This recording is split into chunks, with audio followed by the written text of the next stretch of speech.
Okay, hey, y'all, Sam Houston here. We asked y'all to ask some questions, and you did, so I'm going to answer some of them because it's a whole lot easier this way instead of texting. Got big fingers and a little phone. They'll still communicate with my brother Jake, and we have a close relationship. Well, we've been separated for a long time. I was in prison for 5 years, and I've been out in Louisiana and everything, traveling. We've seen each other a few times now since the storms. He's offered to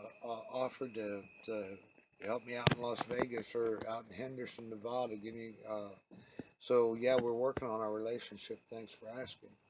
Um, okay, is your family as screwed up as Jake has made it out to be? We're pretty well screwed up, I guess. You know, uh, I guess so. We'll talk more about that later. Uh, I'll go into what led to all the drinking. Um, no, it's a lifelong story. I mean, first time that I ever had a drink was like 7 years old, and my dad used to give me wine on the road and stuff after the matches, so I'd go to sleep. I'll get more into that later on too. Uh, was it tough working for the WWF while my wife was working for the NWA? Yeah, it was. I mean, we were both um, skating on thin ice. Each one, held us back to where we couldn't excel. They wouldn't allow because they didn't want to have too much invested in something, and somebody switch boats. Nelson Royal brought back the WWF Ladies Women's Division, and it was down to Robin Smith and Baby Doll. What was that like during that time? Well, Nicola was working. Nelson had trained Robin, and Nicola had just started working out. I don't think anybody outdid anybody or anything like that. Um, do you wear socks when you wrestle? Yes, in wrestling boots. Kind of hard to pull on wrestling boots with no socks. What was it like working for Dusty Rhodes? It was great. We had our differences. Um, let's see. Um, yeah, I mean, I married Baby Doll. We had our differences, I guess, but we finally got it back together. When I got out of prison, we saw each other at WrestleMania down in New Orleans. It was a great minute there with Dusty. Is there any wrestlers that you did not want to work with? If so, why not? No, that's pretty cool with everybody. Um, I mean, I always went out there and tried to give it my best. I heard a story. What role did I play? Giving a knee support to Jim Cornette.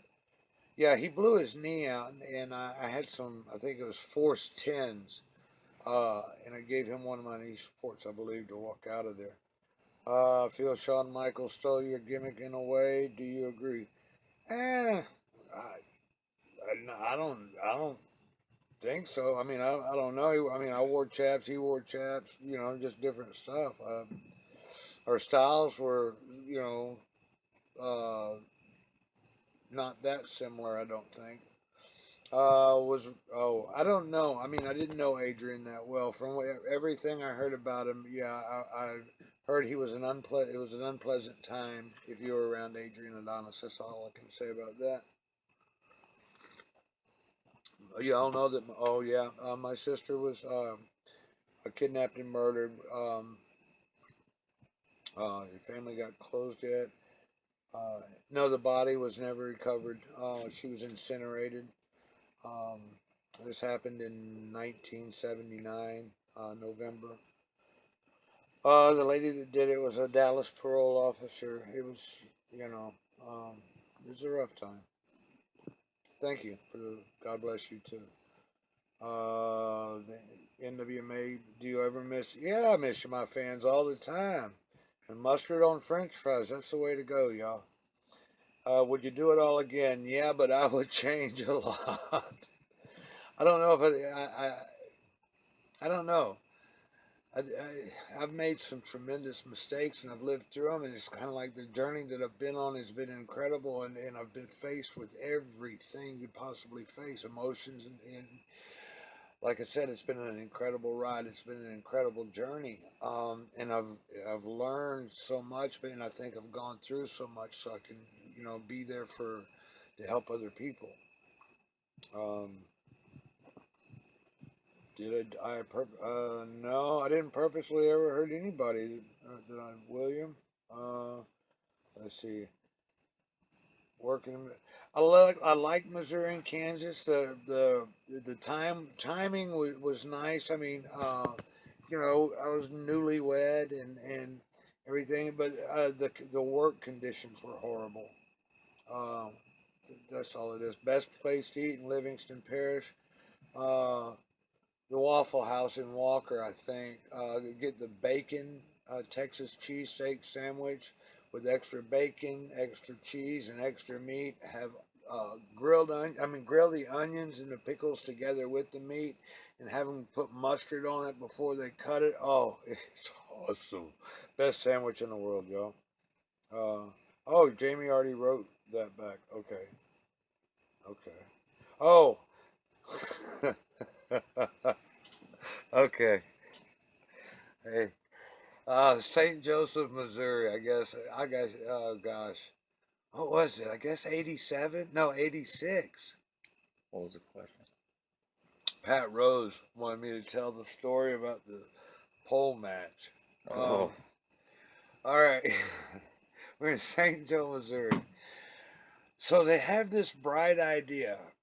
They Me against Bulldog Bob Brown, first of all, and they put a 10-foot tall pole in the middle of the ring. Now it's got steel cables running each way from each corner to the top of the pole. I'm kind of tall. Well, anyway, they had the glove or the money on top of the pole or whatever, and we were trying to get it. Well, somebody had, I guess, greased the pole down. Bob Brown wasn't climbing that thing anymore. and, and I was all sweaty and hot and everything, and I tried and tried. Now, what was bad was those cables running up like this to the pole to guide the pole in the middle of the ring, and then they had these iron bars that stuck out. So you kind of like had half of a triangle here because the steel cable was here, and you had the the metal foot stand here on the apron, and then you'd step over that, and then you'd have another cable holding that bar. And finally, I had to bump out of the ring. And Pat Rose, thank God, he had blue jeans on. And I had to snatch him and change everything up right then and there. Thank you, Pat. Those were good times. Y'all remember that night that everybody in Kansas City, that bull rope match? Yeah, that's why they call me King. Oh, good memories, Pat. Let me see. I couldn't find glasses today. Thoughts on Eddie Gilbert and Dusty Rhodes? Wow. Uh, Eddie Gilbert was one of the greatest, man, and being able to get in the ring with him was an honor and a pleasure. The same with Dusty. I love Dusty too. Dusty was like a second dad to me, for a while when I first started. Um, um, but both great guys. I mean, nothing but respect, and and they're watching. They're watching. They're proud. Thanks for that question, though. Yes. Okay, John William Crawford. Yes. Oh, okay. I guess you like that question. Whose idea was the Midnight Rider?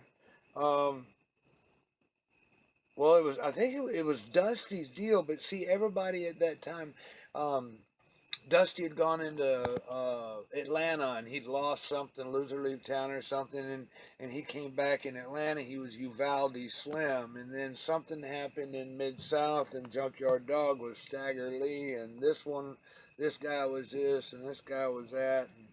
Then Dusty in Florida became the Midnight Rider. Um, let's see.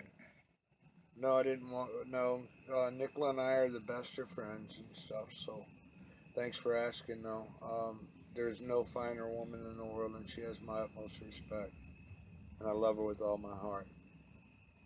And our personal relationship is our own. Thank you, For those who don't know, you're referring to Nicola. Nicola is baby doll, my baby. ex-wife. Um, Terry Funk stories. I got a Terry Funk story and a Harley Race story. Terry Funk had played some sort of rib on Harley. Well, in wrestling, you try not to sell the other guy's rib. And actually, uh, Harley was driving through Sweetwater, Texas on his way to Amarillo, and he pulled over on the side of the road and he caught a rattlesnake.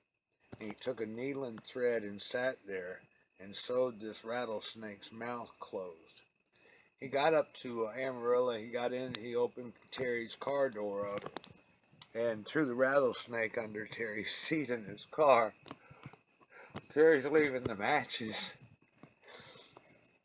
And, I guess he had his sunroof open or whatever. He's driving down the road and he hears this shh, and he feels something hitting him in the back of the leg. So he turns on his light, on his interior light, and he sees that rattlesnake hitting up, but he can't open its mouth. But he didn't know. Drove that car right into a lake. But I've seen Terry dump Damien on top of guys in the bathroom. Oh, cause Terry is great. Yeah, we'll have to sit down and have a long Terry Funk thing. I saw Terry at the CACs. We talked for a while, and he came up to me and he said, "Sam, I've got the greatest thing right here. You just put your." It was some sort of moonshine that somebody had given him. He said it was the sweetest taste in the world. I said, "Terry, I've been sober 7 years." He encouraged me. He told me, "Sam, that's a good thing, Sam. That means I can drink more of it." I had quite the reputation. But it was great to see those guys. And another thing, I was finally able to walk up. Okay, y'all. I mean, I'm 53 and I understand all that stuff, but I ain't dead yet. And but the people will come up to me a lot and they say, "Oh, I used to watch you wrestle when I was a kid." Edge said that to me one time. I was like, "Oh, yeah." So anyway, Bill Apter was interviewing Terry Funk for the After Chat in Vegas, and I walked up and I was standing there, and they looked at me and I said, "Terry, I've wanted to say this for a long time." And he said, "What's that, Sam?" And I said, "I've been watching you wrestle since I was a little kid." Well, I'm not going to repeat what Terry told me after that. but I took it in a loving way. Okay. Uh, okay. Don't worry about that. My relationship with my family, with Jake, with my sister and Nicola, is good. You know, um, I got the wrestler that you would have liked to wrestle. Anyway, oh gosh, yeah, probably Nick Bockwinkel and Undertaker. I would have loved to have wrestled Taker. Okay. How to get started in the business? I left home. I had my tonsils taken out, and the doctor messed up. Or not the doctor, but the anesthesiologist messed up. I flatlined. I had life out of out of body experiences. I dropped down from 230 to 128. The, uh, the scars on my neck. Anyway, I got my weight back up. I wanted to break in. My dad told me no, he'd already lost me once, so I ran away from home. And Dusty got me in my first matches down in Florida. No, I'd never wrestled against Roddy Piper. We've been in a few battle royals and stuff. What was it like growing up the son of Grizzly Smith? Ooh, well, we'll have to get into that.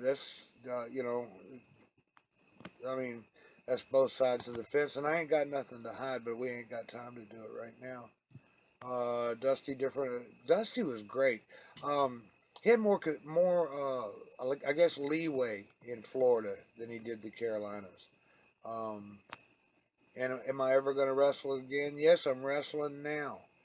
And, ooh, gosh, I can't name one guy. The toughest, I can't name one guy who was the toughest.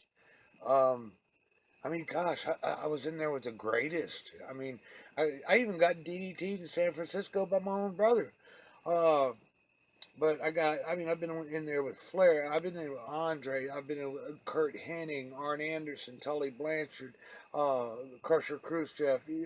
I mean, every but Eddie Gilbert, Sting, Rick Steiner, um, just everybody.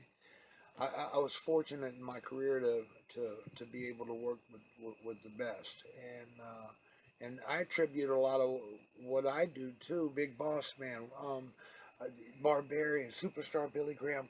Gosh, what incredible people that I had, and then the people that see. I was fortunate enough, y'all. I was able to be wrestling a lot, and every night, not like the independents do now, to where they're wrestling every other Saturday night or something. I mean, even when I was working for Crockett through the hard times, it was at least twice a week, 2 or 3 times a week, you'd get shots underneath guys. And then as you started climbing the card and everything, then you're working every night. And working every night, that's when you're riding with the oh gosh, with the cream, what with Wahoo McDaniels or Johnny Weaver or Paul Jones, Sonny Fargo, Rufus Jones, Jimmy Valiant, the Boogie Woogie Man, Ricky and Robert, and we would all critique each other and everything, and and the younger guys would listen to the older guys, because you learn so much more if you keep your mouth shut and your ears open. Just imagine if I'd have done that, how great I'd have been. But anyway, thanks for asking the questions. And it's not that I don't. I'm an open book. That's not a problem. But some questions we're just going to need to take a little bit more time on. Y'all take care, and I'll talk to you later. Bye.